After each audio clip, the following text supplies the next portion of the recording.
उपस्थित असणारे कृषी जैवतंत्रज्ञान महाविद्यालयाचे राष्ट्रीय सेवा योजनेचे कार्यक्रम अधिकारी डॉक्टर प्रवीण गायकर सर, त्याचबरोबर कृषी विद्यालयाचे कार्यक्रम अधिकारी प्राध्यापक संदीप पठारे सर आणि कृषी व्यवसाय महाविद्यालयाचे कार्यक्रम अधिकारी प्राध्यापक शुभम मुसमाळे सर, तसेच माझ्या आवडत्या विद्यार्थी मित्रमैत्रिणी, आज आहे रविवार आणि दिनांक आहे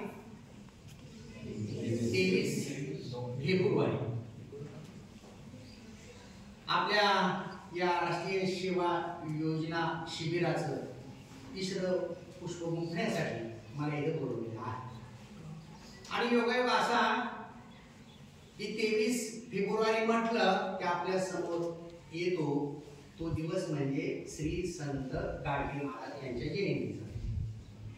भारतीय संस्कृतीमध्ये सण वार उत्सव व्रत वैकल्य किंवा दिनचर्या दिनक्रम याला एक एक असे विशेषण जोडल्यामुळं ही भारतीय संस्कृती काय राहिलेली आहे, आनंदी राहिलेली आहे आणि सदा प्रवाही राहिलेली आहे।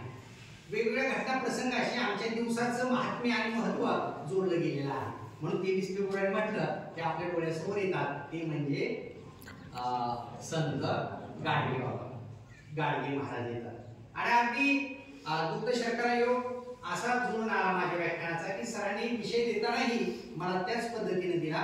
संत गाडगे बाबा समाजसेवा, श्रमप्रतिष्ठा, शिक्षण आणि नैतिकता यावरील शिकवण असा विषय मला आज तुमच्या समोर मांडण्यासाठी दिलेला आहे। खरं तर या विषयाच्या अनुषंगाने माझी भूमिका मांडत असताना आता याच्या अगोदर जे काही सूत्रसंचालक आहेत संकेत बोटे आणि त्याचबरोबर साक्षी राळेभात यांनी खरं तर विषयाची मांडणी खूप नेमक्या आणि मोजक्या शब्दामध्ये केलेली आहे। विषयाचे जे सूत्रवाचक आहे किंवा विषयाची जी काही मूलभूत मांडणी आहे ती मांडणी त्यांच्या व्याख्यानातून विचारातून व्यक्त झालेली आहे। खरं तर मी असं म्हणेन की ती म्हणून वाचून बोलत होती, त्या दिवशी खूप तयारी केली असेल, अनेक संदर्भ पाहिले असतील, गुगलवर गेला असा, विकिपीडियावरती माहिती पाहिली असेल, युट्यूबवरती ऐकलं असेल आणि रायबाताईनं सगळी माहिती गोळा करून खूप छान मांडली।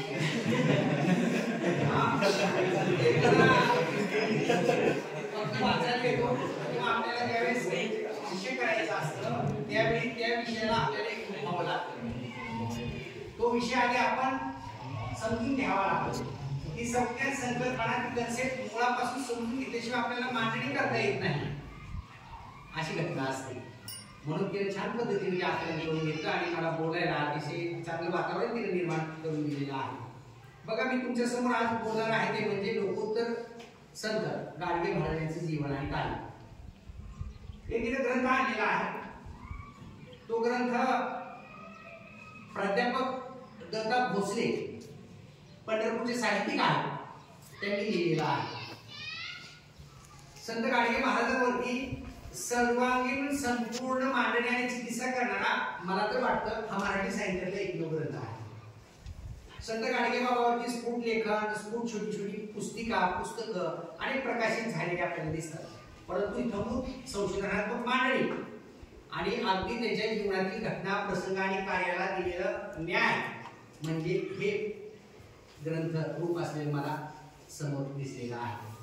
खरं तर या ग्रंथाला पद्मश्री डॉक्टर विठ्ठलराव के पाटील साहित्य पुरस्कार मिळालेला आहे आणि आपल्या धनंजयराव गाडगे सभागृहामध्ये या वेळी या साहित्यिक प्राध्यापक दत्ता भोसले सरांचा सत्कार झाला होता। त्या कार्यक्रमात मीही होतो आणि मग बाहेरच्या स्टॉलवरती पुस्तकं विकायला होती, त्यावेळी मीही विकत घेतलं होतं, कारण मलाही याविषयीची आतुरता लागून राहिली होती। आता बघा, आपण ज्या विषयाची बोलतो त्याचे संदर्भ गोळा करत राहतो। ते संदर्भ गोळा करत असताना आपण विश्वकोश असेल, भारतीय संस्कृती कोश असेल, पंडित महादेव शास्त्री जोशी यांनी संपादित केलेला, विविध शब्दकोश असतील किंवा महाराष्ट्र संस्कृती कोश असेल डॉक्टर दुर्गा दीक्षित यांनी संपादित केलेला, किंवा महाराष्ट्राची लोकयात्रा नावाचं मोठं पुस्तक आहे जे संत तुकोबा महाराजांचे नववे वंशज डॉक्टर सदानंद मोरे सर यांनी महाराष्ट्राची लोकयात्रा हा ग्रंथ संपादित केलेला आहे। आपण असे संदर्भ तपासू किंवा मला आज यायचं आहे तर समाज माध्यमांशी आपण सर्वजण निगडीत आहोत. लोक समाज माध्यमावर आज 15 मेसेज लिहितो, कुठला आर्टिकल येतं का आपण ती वाचत असतो.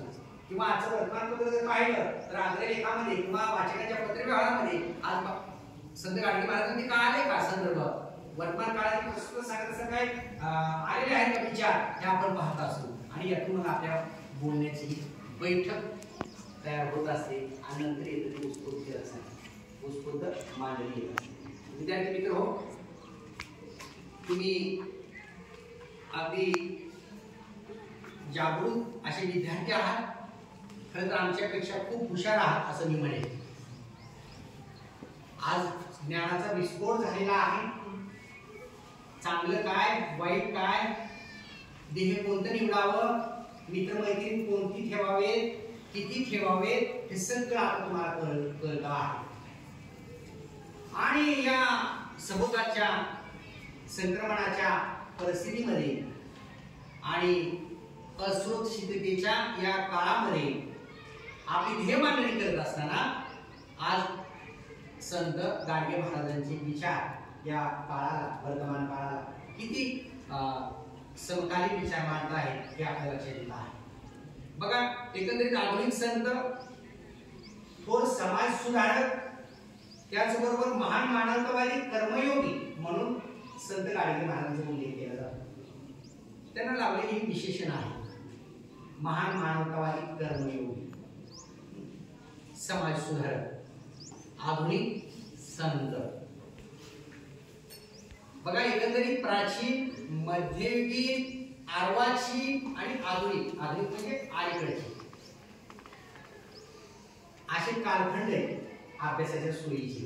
प्राचीन, मध्ययुगीन आणि त्यानंतर येतो तो अर्वाचीन कालखंड आणि आधुनिक म्हणजे अलीकडचा कालखंड. आपल्याला माहिती आहे की संत गाडगे महाराजांची जो जन्म आहे तो 23 फेब्रुवारीला झाला. आणि ज्या दिवशी 23 फेब्रुवारी सन 1876 ला गाडगे महाराजांचा जन्म झाला त्यावेळी महाशिवरात्री होती. आणि आता महाशिवरात्री येते आहे बरोबर. या महाशिवरात्रीच्या दिवशी हे शिवस्वरूप व्यक्तिमत्व, लोकोद्धारक व्यक्तिमत्व नव्हे नव्हे तर लोकोत्तर असं व्यक्तिमत्व या महाराष्ट्र भूमीमध्ये जन्माला आलं. इसवी सन 1876. आता आपल्याला हे समजून घेत असताना, त्यांचं जीवन कार्य समजून घेत असताना, त्यांचा जन्म ते त्यांचा मृत्यू जो काळ आहे एकंदरीत 1956 या दरम्यानचं जे काही जगणं आहे हे जगणं आपल्याला तपासून घेत असताना, त्याची चिकित्सा करत असताना तो काळ आपल्या डोळ्यासमोर उभा करणं गरजेचं आहे. तत्कालीन परिस्थिती डोळ्यासमोर उभा करणं गरजेचं आहे. तत्कालीन महाराष्ट्र कसा होता, महाराष्ट्राची सामाजिक, सांस्कृतिक, धार्मिक, शैक्षणिक परिस्थिती कशी होती हे डोळ्यासमोर उभा केल्याशिवाय संबंधित व्यक्तीच्या व्यक्तिमत्वाला आणि त्याच्या वाङ्मयाला किंवा कार्याला आपण योग्य न्याय देऊ शकत नाही. आजच्या काळाची मूल्य लावून जर आपण संत गाडगे महाराजांचं जीवन कार्य तपासत राहिलो तर हे योग्य होणार नाही. आपल्याला संत गाडगे महाराज समजून घ्यायचं असतील तर तो काळ, तो वेळ, ती परिस्थिती आपल्या डोळ्यासमोर येणं गरजेचं आहे. कारण एखादी व्यक्ती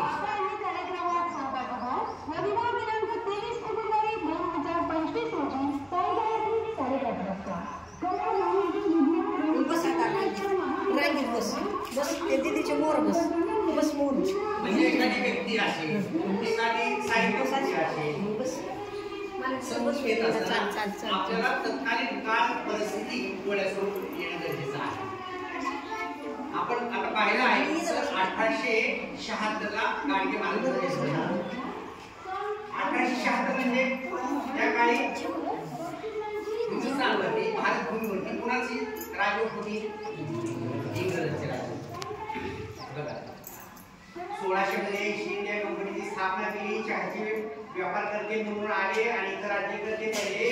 1818 ला युनियन जॅक फडकला आणि जवळजवळ आपल्याला स्वातंत्र्य मिळेपर्यंत जवळजवळ 150 वर्ष, 150 इंग्रजांनी आपल्यावरती राज्य केले.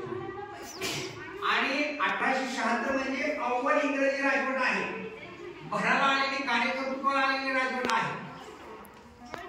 म्हणजे टपाल यंत्रणा असेल, तार यंत्रणा असेल, छापाईची कला असेल, बरोबर वर्तमानपत्र असतील, वेगवेगळ्या नवतंत्रज्ञान असेल, शिक्षणाचा प्रचार प्रसार असेल, त्या काळी ब्रिटिशांमुळं झालेला आपल्याला दिसून येतो. आणि 1876 मध्ये ब्रिटिशांची राजवट ही अति उच्च टोकाला साम्राज्य पसरलेलं आपल्याला दिसून येत आहे. या काळामध्ये आपल्याला अधिक संत म्हणून उदयाला आलेले दिसतात ते गाडगे महाराज. विदर्भातील एक सुधारक संत आहे. आपल्या महाराष्ट्राचे प्रादेशिक विभाग आहेत, बरोबर, पश्चिम महाराष्ट्र, बरोबर, विदर्भ, कोकण. तर विदर्भातील एक सुधारक संत म्हणून आणि पुरोगामी विचाराचे संत म्हणून संत गाडगे महाराजांना पाहिलं. एकंदरीत आपण जर काळ पाहिला तर भक्ती काळ जो आहे तो भक्ती काळ हा समाज सुधारणेच्या माध्यमातून शक्ती काळ म्हणून संबोधला जातो. धार्मिक भावभावनांचं भरण पोषण करत असताना धर्म सुधारणा त्याचबरोबर लोकशिक्षण देण्याचे कार्य या संतांनी केलेलं आपल्याला दिसून येत आहे. या महाराष्ट्राच्या भूमीमध्ये 5 संप्रदाय होऊन गेले. त्याच्यामध्ये पहिला संप्रदाय म्हणजे नवनाथ संप्रदाय, नाथ संप्रदाय. त्यानंतरचा संप्रदाय आहे तो म्हणजे महानुभाव संप्रदाय. त्यानंतरचा संप्रदाय वारकरी संप्रदाय. त्यानंतरचा संप्रदाय दत्त संप्रदाय आणि 5वा आहे समर्थ संप्रदाय. या 5 संप्रदायाने तत्कालीन कालखंडातील लोकांचं भक्तीचं, धर्म टिकवण्याचं आणि मराठी भाषा अस्मिता, मराठी अस्मिता जागृत ठेवण्याचं काम या संतांनी केलेलं आपल्याला दिसून येत आहे. आता शाळा हा प्रकार तर तुम्हाला माहिती कधी सुरू झाला. भारतात मुलींची पहिली शाळा महाराष्ट्रात सुरू झाली, ती पुण्यात झाली आणि भिडेवाड्यामध्ये सुरू झाली. पुढे दाम्पत्यांनी ती शाळा सुरू केली सन कधी 1848 ला सुरू केली. बघा, त्याच्या आधी शाळा हा प्रकार होता का? परंतु आमचे जे काही संत आहेत, संत ज्ञानेश्वर असतील, ते संत नामदेवांपर्यंत 18 पगड जातीतील संत असतील, कुठल्याही शाळेमध्ये शिकायला गेलेले नव्हते. अनुभवाची शाळा आणि लोकांमध्ये मिसळून जे काही कार्य करता आलं, काम करता आलं, हे अनुभवातून त्यांनी मांडलेलं आहे. कांदा मुळा भाजी, अवघी मिठाई माझी. म्हणजे हे जे काही कृषीक्रम आहे, हे कृषीक्रम संत सावते महाराजांच्या अभंगामध्ये येत आहे. दैनंदिन जे जगणं आहे, दैनंदिन जो समाज व्यवहार आहे, दैनंदिन जी संस्कृती आहे, लोकजीवन आहे, सवयी आहेत, या त्यांच्या अभंगामध्ये, रचनेमध्ये आपल्याला आलेले दिसून येत आहे.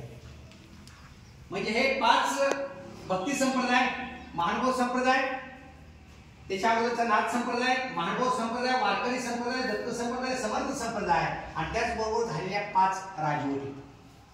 पहिली राजवटी म्हणजे यादवांची राजवट, बहामणी राजवट, त्यानंतर शिव कालखंड, पेशवे कालखंड आणि इंग्रज कालखंड. बघा, राजांचे 5 कालखंड आणि भक्त संप्रदाय 5 आहे. यादवांची राजवट 150 वर्ष.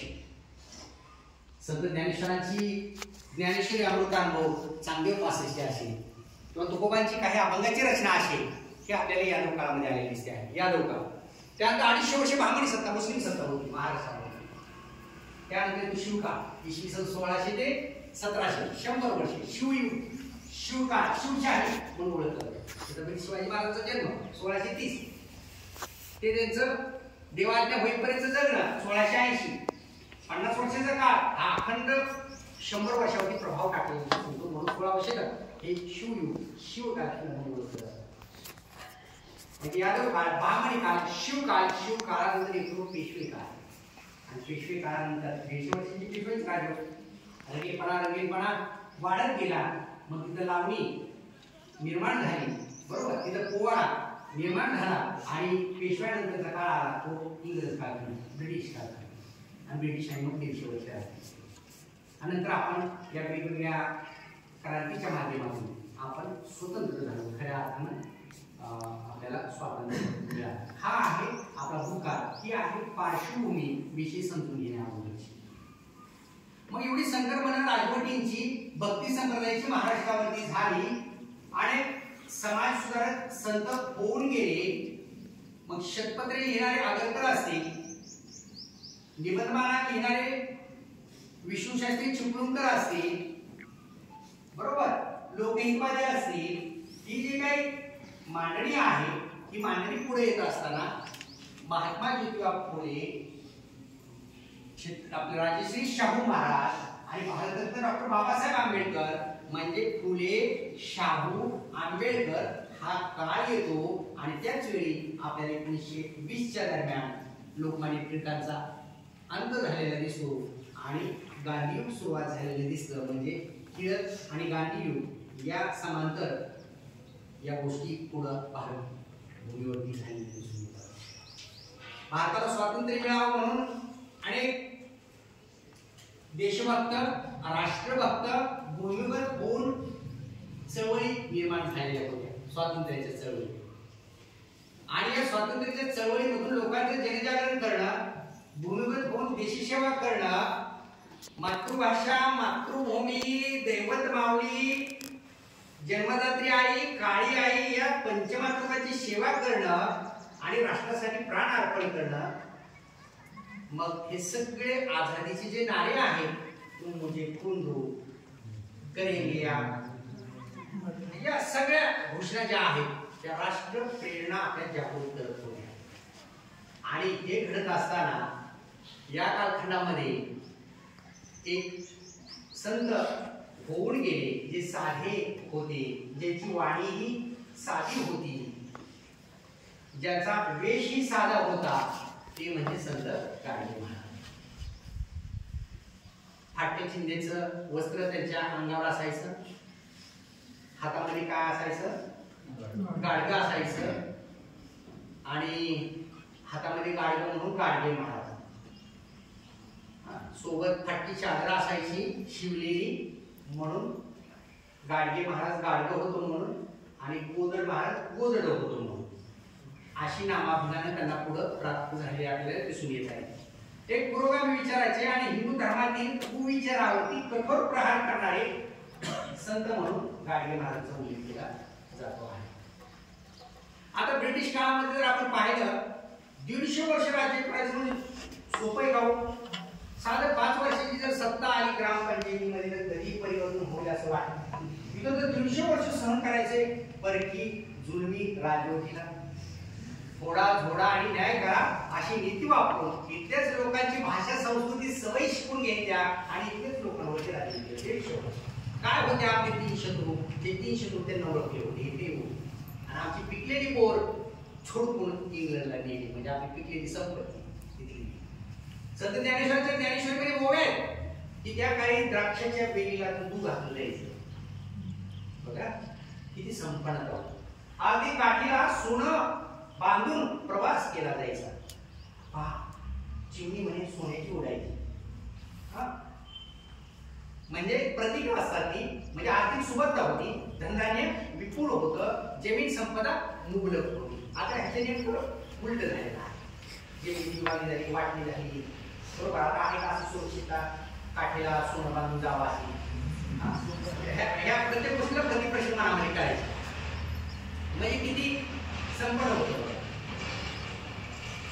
12 महिने पाऊस राहायचा, बांधावाला दगड सुद्धा वळाची असायचा, लोक दिलेली शब्द पाळायची. एखाद्या बोटावरचा फुगा ह्या बोटावर कधी करायचे, आपण खेळायचं लहानपणी टुंगी लावायचं असं करायचं, नंतर थोडं जादू करतो असं करायचं, नंतर असं करायचं, अशी लोक असायची. जनाबाई गिरे ह्या पक्क्या विमुक्त गोपाळ समाजातील पहिली स्त्री शिक्षिका. त्यांचे आत्मकथन आहे मरण काळा नावाचं, तुम्ही वाचा. भक्त समाजातील पहिली शिक्षिका झाली जनाबाई गिरे. 10वी झालं आणि समाजामध्ये चर्चा सुरू झाली की आता लग्न करायला पाहिजे, आणि तिचा नंबर लागला नगर कॉलेजला डीएडला, आणि मग नातेवाईकांमधलं स्थळ आलं आणि जमलं गेलं आणि 2.5 वर्ष कुंकू बांधून ठेवलं. जमल्यानंतर 2.5 वर्ष कुंकू बांधून ठेवलं. म्हणजे शब्द पाळणारी लोक होती ना. आता आहे का तसं नाही ना. आले पाहिले येऊन गेले, थांबून सामसून थांबून हे असं समुद्र बदललाय. या दिवशी लग्न आज दिवशी कळत नातेवाईकांना तुमच्या मालकांना की आता लग्न नाही. आपण तू सांगितलं पण नाही, काय सांगू कधी व्हॉट्सअप काय सांगता येत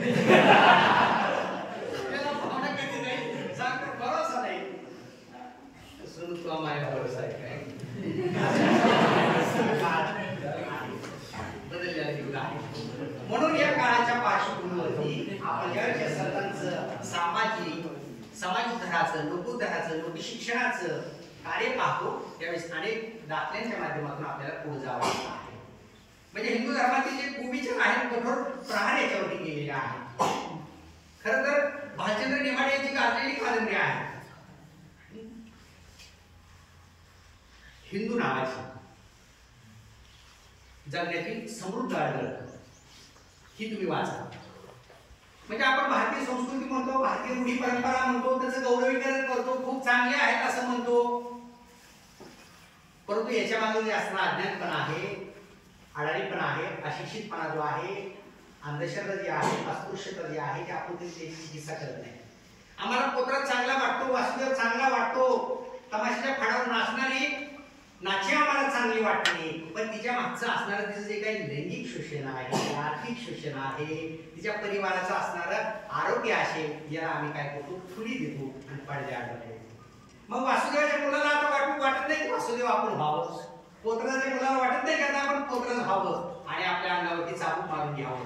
आता त्या मुलांनी पोत्रात सोडून दिलेला आहे तो शिक्षणामध्ये वळालेला आहे.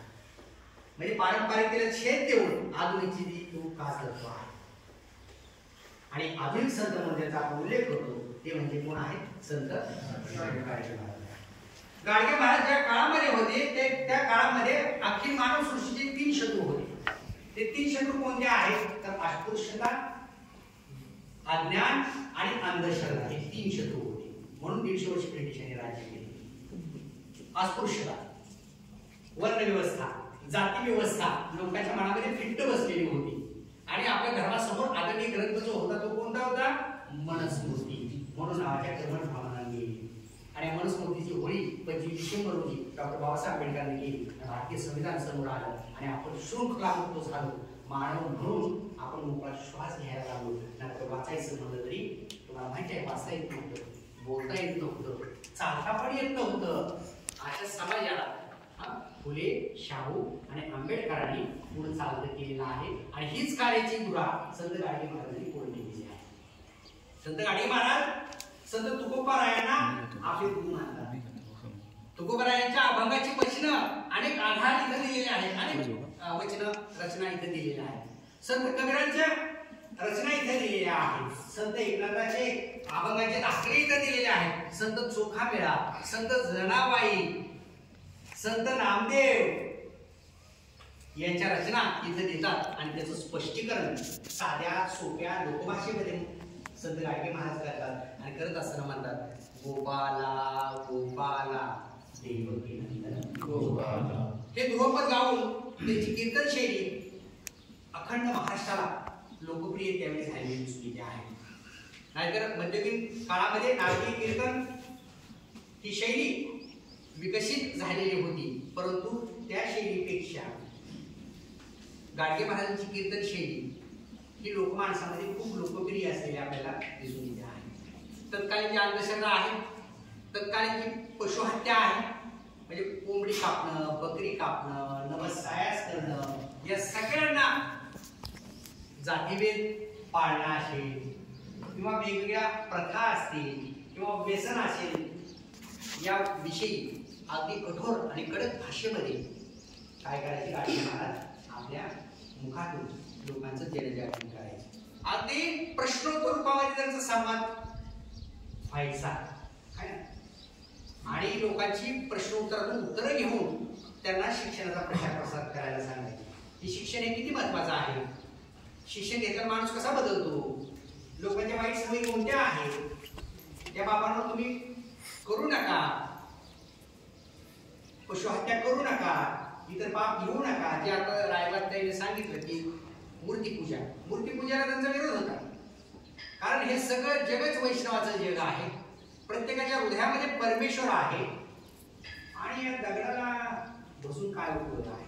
मग संत कबीरांचं ते दोहा देतात जत्रामे तर खरबी आहे आणि मग ती रचना त्यांची समोर येत जाते. तुम्ही गाडगे महाराजांवरती प्रदर्शित झालेला चित्रपट पाहिला असेल. काय त्या चित्रपटाचं नाव हा देवकीनंदन गोपाल. हा चित्रपट संत गाडगे महाराजांचे जीवन चरित्र सांगणारा आहे.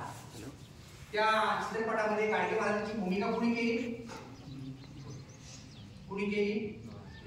डॉक्टर श्रीराम लांबे यांनी केली. खूप आजरामर भूमिका केली आणि या पुस्तकालाही प्रस्तावना डॉक्टर श्रीराम लांबे यांची आहे. म्हणजे एखादा व्यक्ती, एखादा संत व्यक्तिमत्व ज्यावेळेस आपण चित्रपटातून पुढे उभा करत असतो त्यावेळेस त्यांचे जीवन कार्य समजून घेत असताना किती लोकोत्तर होतं हे डॉक्टर श्रीराम लांबे याच्यामध्ये सांगितलं. आज वेळ मिळाला तर देवकीनंदन गोपाळा हा नक्की चित्रपट तुम्ही पहा. तुम्हाला साक्षात ते कार्य डोळ्यासमोर उभा राहिलेलं आपल्याला दिसेल. म्हणजे हे कार्य करत असताना बाबांच्या ह्या सर्व जीवनपट पाहत असताना आपल्याला लक्षात येत आहे की अमरावती जिल्ह्यामधील दर्यापूर तालुक्यामधील शेवगाव, काही पुस्तकात उल्लेख येतो शेणगाव, काही पुस्तकामध्ये उल्लेख येतो शेडगाव, पण खरं गावाचं नाव काय आहे? शेवगाव. या शेवगाव मध्ये परीट घराण्यात खरं जानोरकर घराण्यामध्ये बाबांचा जन्म झालेला आहे. झिंगराजी त्यांच्या वडिलांचं नाव आणि आईचं नाव सखूबाई. या दाम्पत्याच्या पोटी हे समाज सुधारक जन्माला आलेले आहेत. त्यांचे वडील जे आहेत झिंगराजी हे देवकार्य करायचे, धार्मिक वृत्तीचे होते, सज्जन होते. इतिहासामध्ये वेगवेगळ्या गोष्टी लिहिलेल्या आहेत. शेवटी लोकांना एवढं चांगलं दिसत नाही, एखादा दुर्गुण किंवा वाईट गोष्ट असते त्याच्यावरती लोक फोटो दाखवतात. मी जर एखादा पांढरा स्वच्छ सदरा घालून आलो तर त्यावरती लक्ष जाणार नाही, पण एखादा पेनाचा डाग पडला तर तुमची पहिली नजर तिथंच जाणार, इथंच दिसते ना, असं काय. म्हणून एक देवकार्य करणारे, सज्जन वृत्तीचे, शेती करणारे गाडगे महाराजांचे वडील झिंगराजे होते. त्यांना चांगली शेती होती. विदर्भातली शेती सुपीक आहे. अगदी धान्य पेरल्यानंतर माणूस उगवावा तसं 5व्या दिवशी धान्य उगवल अशी सुपीक जमीन होती. परंतु या सुबत्तेमध्ये व्यसनाच्या नादी झिंगराजी लागले. हळूहळू त्यांना दारूचं व्यसन लागलं. या मित्रांच्या सहवासामध्ये दारूचं इतकं प्रचंड व्यसन लागलं की पूर्ण संसाराची राखांगोळ झालेली दिसते. सगळी जमीन सावकारानं गिळंकृत केलेली दिसते. आणि या दारूच्या मध्येच त्यांचं सन 1884 ला निधन झालं. 1876 ला गाडगे महाराजांचा जन्म झाला. वडिलांचं निधन कधी झालं? 1884 ला. म्हणजे किती वर्षांना निधन झालं? 8 वर्षांना. म्हणजे लहानपणीच 8 वर्ष काय करते, म्हणजे दुसरी तिसरी सवय, शाळा तर नाहीच. म्हणजे लहानपणीच पितृक्षेत्र हरपलं. मग आईनं आपलं सर्व जे काही साहित्य आहे आणि गाडगे महाराजांना घेऊन त्या कुठे गेल्या? माहेरी गेल्या. आईकडे गेल्या, म्हणजे आजीकडे गेल्या आणि तिथं त्या मामाकडे म्हणजे भावाकडे राहू लागल्या. आणि हे होत असताना आई बरोबर ते आजोळी गेले. गाडगे महाराज पुढे चालायला न्यायचे, दिवसभर भजन करायचे, भजनी मंडळ त्यांनी स्थापन केली. मित्रामध्ये भजन गायचे, रानावनात भटकायचे आणि हा त्यांचा दैनंदिन परिपाठ असायचा. ते मामा बरोबर शेतात राहायचे. नंतर मामांचं निधन झाल्यानंतर मामाची जी काही शेती आहे ती सगळी सावकाराने गिळंकृत केली आणि ती शेती सोडवण्याचं काम हे गाडगे महाराजांनी केलेलं दिसून येतं सावकाराच्या जाचात. म्हणजे ब्रिटिश काळामध्ये अस्पृश्यता, अज्ञान आणि अंधश्रद्धा हे 3 जसे अशत्रू होते तसे 3 आणि 1 शत्रू होते. ते 3 शत्रू कोणते? लाटजी, भटजी आणि शेठजी. या 3 संस्कृती होत्या ज्याला बहुजन समाजाला गिळंकृत केले होते. भटजी म्हणजे भटवामन, पूजा कर्म करणारा, कर्मकांड करणारा, बरोबर, लोकांना भूलथापा देऊन लुबाडणारा. तुर्कीरत्न नावाचं नाटक 1885 साली लिहिलेलं महात्मा ज्योतिबा फुले यांनी. मग विद्येविना मती गेली, मती विना निधी गेली. तुम्हाला सगळं पुढचं पाहणार. शिक्षणाचं महात्म्य आणि महत्व ते सांगतात. तृतीय नेत्र नाही, नेत्र म्हणले की मग शंकर म्हणले की दैवीकरण, बरोबर, देवधर्म. या सगळ्यांना या समाज सुधारकांनी काय केलेलं आहे? कडकडीत विरोध केलेला आहे. मानव कल्याण, माणूस हीच एक जात आणि माणूस की हाच एक धर्म हा त्यांच्या वागण्याचा पाया असलेला दिसून येतो आहे, बरोबर. आणि हे कार्य करत असताना भटजी, शेठजी, शेठी म्हणजे सावकार आणि लाडजी म्हणजे प्रशासनामध्ये असणारे बाबू वर्ग, नोकर वर्ग यांनी बहुजन समाजाला काय केलेलं होतं, या मुख्य प्रवाहापासून दूर सारलेलं होतं. मग तुम्ही शेतकऱ्याचा असो वाचा, बरोबर, ब्राह्मणाचे कसं वाचा, या सगळ्या माध्यमातून ही रचना समोर आलेली आपल्याला दिसून येत आहे. आणि या पार्श्वभूमीवरती आपल्याला गाडगे महाराजांचं कार्य तपासून पाहावं लागतं. खरं तर मी येताना माझ्या वडिलांना फोन केला, बाबा म्हणजे तुम्ही म्हणाले होते की आपल्या शेतामध्ये गाडगे महाराजांचं कीर्तन झालं होतं. ते म्हणजे तुला कसं काय आठवलं आज? नाही म्हणलं चालू आहे शिस्त कॅम्प, तिथं मला व्याख्यान द्यायचं आहे आणि मला विषय दिलाय संत गाडगे महाराज, नाही का? हा बरोबर झालं होतं म्हणजे. गाडगे महाराजांचं निधन झालं 1956 ला, शेवटचं कीर्तन झालं त्यांचं 1954 ला. इथं पहा तुम्ही हे वाचत चला. खरं तर हे ऐकलं तर तुम्हाला आवड लागली पाहिजे. एकदा हे पुस्तक वाचतो, वक्तृत्व स्पर्धा असते, मानवी स्पर्धा असते, भाषण असतील तर खरा मुजरा याच करून जायचं, वाचून जायचं आणि पाहून धारे वाचण्याची बोलायची. मग हे समुदायाचे संदर्भ तपासायचे आणि वर्तमान काळातील प्रश्न समोर घेऊन त्याला संदर्भ जोडण्याचे प्रयत्न करायचे साध्या सोप्या भाषेमध्ये. एकदम समीक्षकाची भाषा, एकदम साहित्याची भाषा, जर्जर भाषा नाही उपयोगाची. कारण पुढचा वैभव कसा आहे त्यानुसार आपली शैली आपल्याला बदलावी लागते. म्हणून वडिलांना मी विचारलं की कीर्तन झालं होतं कधी झालं, तर 1950 साली आमच्या लोणी तालुका भूमपरांडा जिल्हा उस्मानाबाद तसं धाराशिव तिथे आमच्या शेतामध्ये गावाच्या शेजारी शेत आहे, त्या शेतामध्ये गाडगे महाराजांचं कीर्तन झालं. मोठं असं पटांगण गावाच्या शेजारी गाडगे महाराजांचं कीर्तन शैली कोणी आणि पार्श्वभूमी ते जागृत करायचे. जसं लावणी झाली, तमाशा सुरू झाला की पहिला अर्धा तास नुसती ढोलकी वाजते आणि वातावरण तयार होतं. सगळ्या गावात करतं आता लावणीला सुरुवात करायला, ढोलकीला सुरुवात, चला पटपट बिलबिलीचा आता आवरा आहे ना, आपलं चंबू गावाला घ्या, झुकण्याचे सगळे असेल आणि लिहून दिलं. आणि त्याच्या आधी अर्धा तास जसं उदर सुरू व्हायचं असतं, नमनालाच घरावर केलं जातं असं म्हणतात. तसं आधी गणाला रणी आणावं, नाहीतर गंध पुन्हा सुनावं. गणरायाला वंदन केलं जातं, ग्रामदेवतांना वंदन केलं जातं, अखिल सृष्टीला वंदन केलं जातं, यजमानाला वंदन केलं जातं आणि मग गोंधळाला सुरुवात होती. थोडा अर्धा तास वाजत असतं. मग हळूहळू पब्लिक प्रेक्षक पुढे बसत असतं. ही जशी लावणी तमाशा या लोकपरंपरेची पार्श्वभूमी असते, तशी पार्श्वभूमी आपण ज्यावेळी हे पाहतो त्यावेळेस आपल्या लक्षात हे कार्य डोळ्यासमोर प्रकट. मग गाडगे महाराज आले की गावभर काय करायचे तुम्ही सांगितलं ना, आता स्वच्छता करायची, स्वच्छता अभियान. तुम्ही कसं स्वच्छता करताय, अगदी तुमच्या विषयाला आपल्या विषयाला जोडूनच हा संदर्भ आहे. आपण आलो डायरेक्ट गावकर मिसळण्या अगोदर आपण आपल्या कृतीतून स्वच्छता केली, ग्राम स्वच्छता केली, गाव स्वच्छता केली, गटारे साफसफाई केली. खरं तर त्यांची मनच साफ करायची असतात, पण डायरेक्ट मनाला टच करता येत नाही. त्याआधी आपण भौतिक गोष्टीची साफसफाई करत करत त्यांच्याकडे जात असतो. मग गाडगे महाराज आले की गाव सफाई करायचे, स्वच्छता करायचे, भिक्षा मागायचे, गाडग्यामध्येच घेऊन खायचे, गाडग्यामध्येच पाणी प्यायचे, बरोबर. आणि मग संध्याकाळी गावात कीर्तन करायचे. मग तिथं आमच्या शेतामध्ये कीर्तन केलं. मग वडिलांनी सांगितलं की भंडारा खूप मोठा मोठा म्हणजे जवळजवळ 30-35 कड्या अशा मोठ्या दिसते चालू होते स्वयंपाकाच्या. आणि वडा अडवला होता, म्हणजे चिंचेच्या झाडाखाली वडा अडवला होता. सगळ्या वड्याला पाणी तुंबून ठेवलेलं होतं. ते पाण्याची सोय कशी होती आणि ते कीर्तन व्हायचं. आमच्या जमिनीला गाडगे महाराजांचे पाय लागले. त्या जमिनीला मी वंदन करून तुमच्यासमोर मला बोलण्यासाठी सरांनी बोलवलं की काय असं मला क्षणभर वाटलं. आणि ती मांडणी तुमच्यासमोर करत असताना संत गाडगे महाराजांनी जेवढं काही काम केलं, जेवढे काही भांडारा घालण्याचं काम असेल, कीर्तन झाल्यानंतर लोकांना अन्न दान करण्याचं काम असेल, धर्मशाळा असतील, गोशाळा असतील, वसतिगृह असतील, दवाखाने उभा केलेले असतील किंवा गाडगे महाराज मिशनरीच्या माध्यमातून उभा केलेल्या त्यांच्या शाळा असतील, त्या सगळ्या काय केलेल्या आहेत लोकांच्या मदतीने उभा केलेल्या आहेत. संत गाडगे महाराज त्यांनी 25 लाख रुपये जमा केले.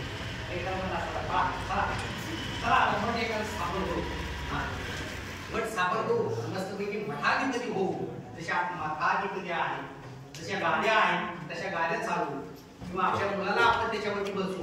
पण गाडगे महाराजांनी हे केलं नाही. ती काही रक्कम जमा झाली, ती काय केली, गाडगे महाराज मिशनला देऊन टाकली आणि अनेक वसतिगृह, अनेक गोशाळा, गोमातेचं संरक्षण करणं असेल, लोकांचं जनजागरण करताना त्यांना अन्नदान असेल, धर्मशाळा असेल, पानवटे बांधणे असेल, हे काम संत गाडगे महाराजांनी केलं आणि नंतर सगळं ट्रस्ट हाती देऊन ते काम झालं. यातली एक संस्था आपल्या राहुरीमध्ये आहे. तुम्ही राहुरीमध्ये प्रवेश केला की पाण्याची टाकी आहे आणि उजव्या साईडला संत गाडगे महाराज मिशनची तिथं आदिवासी शाळा आहे. महात्मा एसटीच्या समोर. तसंच वरवणी नगर जिल्ह्यातील इथेही संत गाडगे महाराजांनी स्थापन केलेली वसतिगृह शाळा असलेल्या आपल्याला दिसून येत आहे. म्हणजे हे जे कार्य आहे ते कार्य करत असताना गाडगे महाराजांनी कुठली गाडी स्थापन केली नाही. गाडगे महाराजांनी आयुष्यात कधी मठ स्थापन केला नाही. गाडगे महाराज सुद्धा म्हणायचे की माझे गुरु कोण आहेत? संत तुकोबाराय. तुकोबारायांना मी गुरु मानतो. ते म्हणायचे की मी कुणाचा गुरु नाही, मी कुणाचा गुरु नाही आणि माझा कोणीही शिष्य नाही, असं प्रत्येक वेळी कीर्तनातून सांगतात.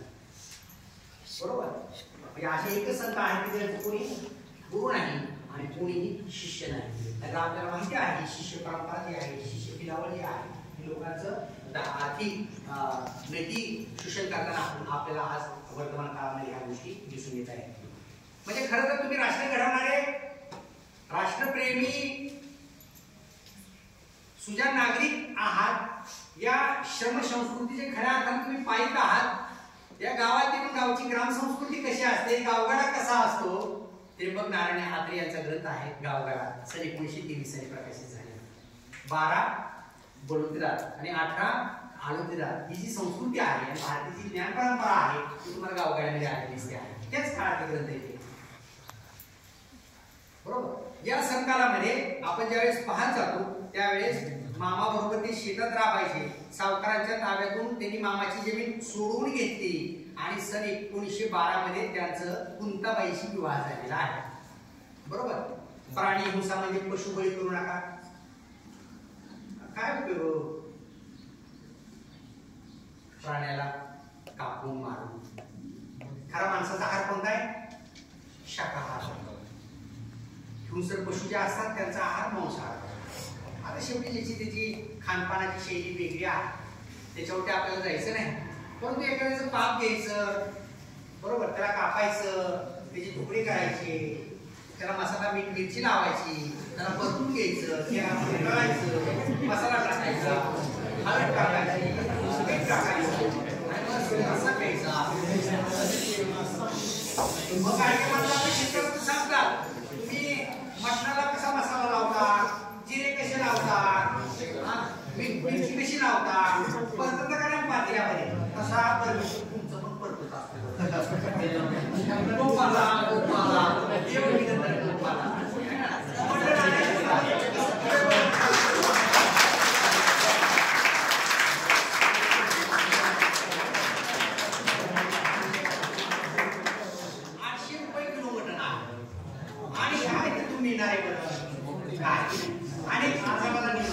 त्यापेक्षा 800 रुपयाचा जर आपण भाजीपाला भरला, आठवड्याचा बाजार केला तर छान पैकी फळभाज्या, पालेभाज्या, मूळ आलेले कडधान्य जे आपल्या शरीरासाठी हे गाडगे मला तिथं सांगतात. आणि व्यसनाच्या आहारी जाऊ नका, आपल्या मुलांना शिकवा, एक वेळ उपाशी राहा.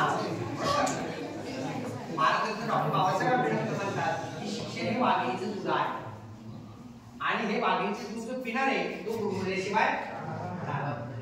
गाडगे महाराज शिक्षणाचा प्रचार प्रसार आपल्या लोकभाषेमध्ये करायचे, आपल्या कीर्तन शैलीमध्ये करायचे. आता मी शेवटच्या टप्प्यात आलेला आहे. दारू पिऊ नये हे ते सांगायचे. नंतर हा अनुभव त्यांनी घरातच घेतला. वडील दारूच्या आहारी गेले, व्यसनाच्या आहारी गेले आणि व्यसनामध्ये त्यांचं निधन झालेलं आहे. हे सगळं त्यांनी घरामध्ये पाहिलेलं आहे. दारू किंवा इतर जे अंमली पदार्थ आहेत किंवा ज्या आपल्या वाईट सवयी असतील त्या आपण खरं टाळायला पाहिजे.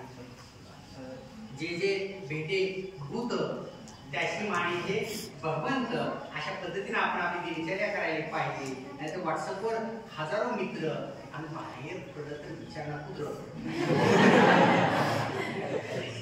साधा गाव मामाचा, एकही नाही कामाचा, अशी परिस्थिती होऊन जाते आहे.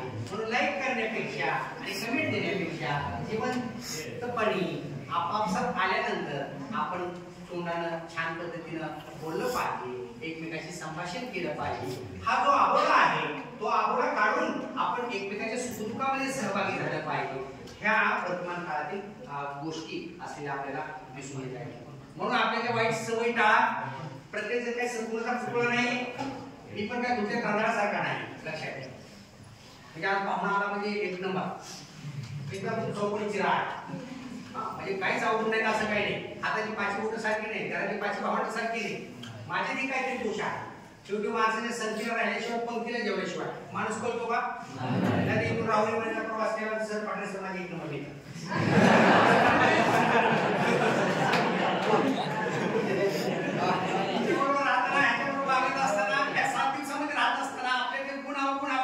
शेजाऱ्यांनी नेमके घेतलेले असतात आणि कॉलेजच्या शिला पावडीच्या कार्यक्रमामध्ये नेमका पाव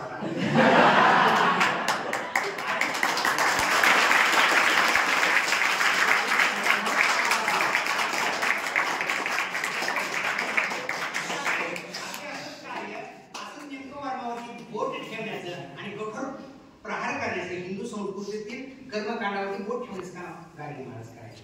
हे शोधण्यासाठी चाणाक्षी पण लागतं, हे शोधण्यासाठी तुमच्याकडे विरोधी शैली लागते, हे शोधण्यासाठी तुमच्याकडे अपमान सहन करण्याची प्रवृत्ती लागते. सुरुवातीला पहिला आपण आपला झाला पाहिजे, मग आपण दुसऱ्याचा केला तर त्याच्यावरती काय वाईट वाटायचं, बरोबर. अशा गोष्टीतून पुढे जात असताना आपल्याला सामाजिक जे काही ढोंग आहेत आणि सामाजिक विषमता आहे यावरती त्यांनी या गोष्टी मांडलेल्या आपल्याला दिसून येतात. श्री संत गाडगे बाबा ग्राम स्वच्छता अभियान तुम्ही आता सांगितलं, महाराष्ट्र शासनाने त्याच्या नावे सुरू केलेलं आहे. वेगवेगळ्या पारितोषिक योजना सुरू केलेल्या आहेत. हे करत असताना आपल्याला एक आणखी स्वातंत्र्याचा शेवटचा संदर्भ मला दिवस वाटतो आहे की एक भूमिका संत गाडगे महाराजांची ग्रंथात आलेली नाही, ती म्हणजे स्वातंत्र्य मिळवत असताना गाडगे महाराजांनी सुद्धा खूप लाख मोलाचं काम केलेलं आहे. आपण 1947 ला काय झालं, स्वतंत्र झालो.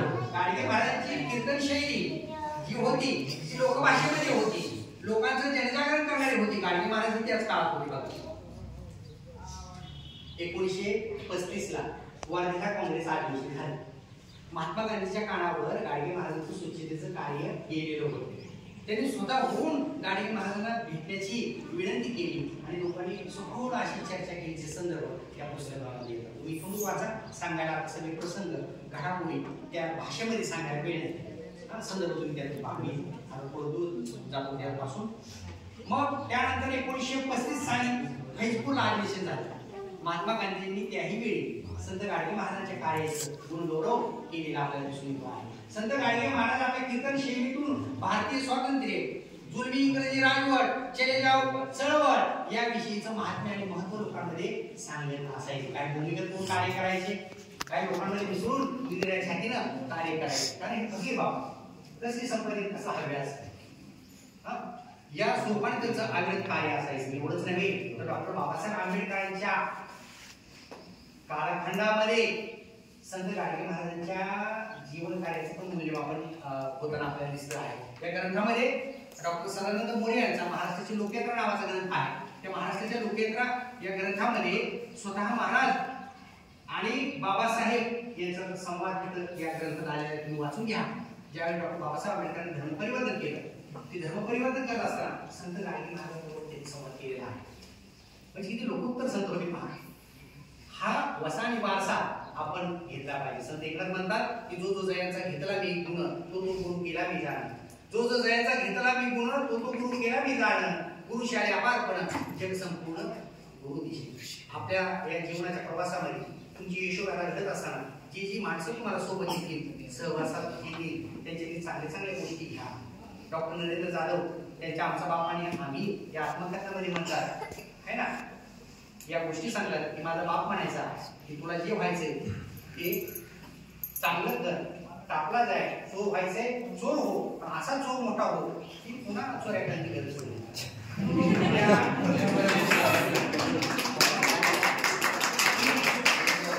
तुम्ही कार्य करत असताना जीवनामध्ये चांगले स्वप्न ठेवा. समाजासोबत केलेलं कार्य आणि केलेलं कर्म हे तुम्हाला आशीर्वाद देत असतात. आणि हे कर्म तुमचं जे दैनंदिन आता जे काही कर्म आहे, अध्ययन करणं हे आपलं कर्म आहे, बरोबर. आज ग्राम सफाई करणं, गावकऱ्यांशी सुसंवाद करणं, वेगवेगळे प्रोग्राम मध्ये तुम्ही मनापासून कार्य केलं, त्या विद्यार्थ्यांच्या सर्वांगीण व्यक्तिमत्वाचा विकास या शिबिरामधून होत असतो. मला खरं खूप आनंद वाटला, कौतुक वाटलं तुम्ही शांत पद्धतीने ऐकलं. त्याचबरोबर सरांनी हे सगळं व्यासपीठ मुलांच्या हाती दिलं. बरोबर, इथे मुलांनी सूत्रसंचालन केलं, मनोगत केलं. बरोबर, ह्या कृती तुम्ही करायच्या, ह्या अशी शिकायच्या. इथे येऊन नुसतं बसायचं नाही, हाताची घडी तोंडावर बोट ठेवून. तर आता हे सगळं सैल सोडायची बंधनं आणि आपण आता बोलतं झालं पाहिजे, लिहितं झालं पाहिजे, व्यक्त झालं पाहिजे. दिसामाजी काहीतरी ते लिहावे, प्रसंगी अखंडित वाचित जावे. या संत रामदासांच्या भूमिकेप्रमाणे आपण वागलं पाहिजे. आज 23 फेब्रुवारी रोजी संत गाडगे महाराजांसारख्या महान समाज सुधारकाच्या मानवतेच्या कर्मयोगाच्या चरणी मी विनम्र अभिवादन करतो. आणि जाता जाता तुम्हाला एवढंच सांगेन की मित्रो, चालण्यासाठी वाट असते, वाटेसाठी चालणे नसते. चालण्यासाठी वाट असते, वाटेसाठी चालणे नसते. उंच भरारी घेणाऱ्याला क्षितिजाचे भान नसते. म्हणून आपण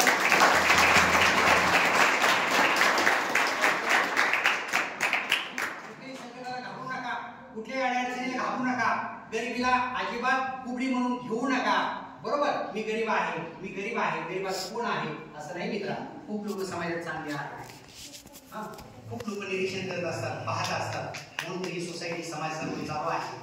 म्हणून मला जातं असतात कवी सुरेश भंगेची एक गझल आठवली. उशेकाल होत होता काळा रात्र झाली, उशेकाल होत होता काळा रात्र झाली. अरे आयुष्याच्या पुन्हा पेटवा मशाली, अरे आयुष्याच्या पुन्हा पेटवा मशाली. धन्यवाद.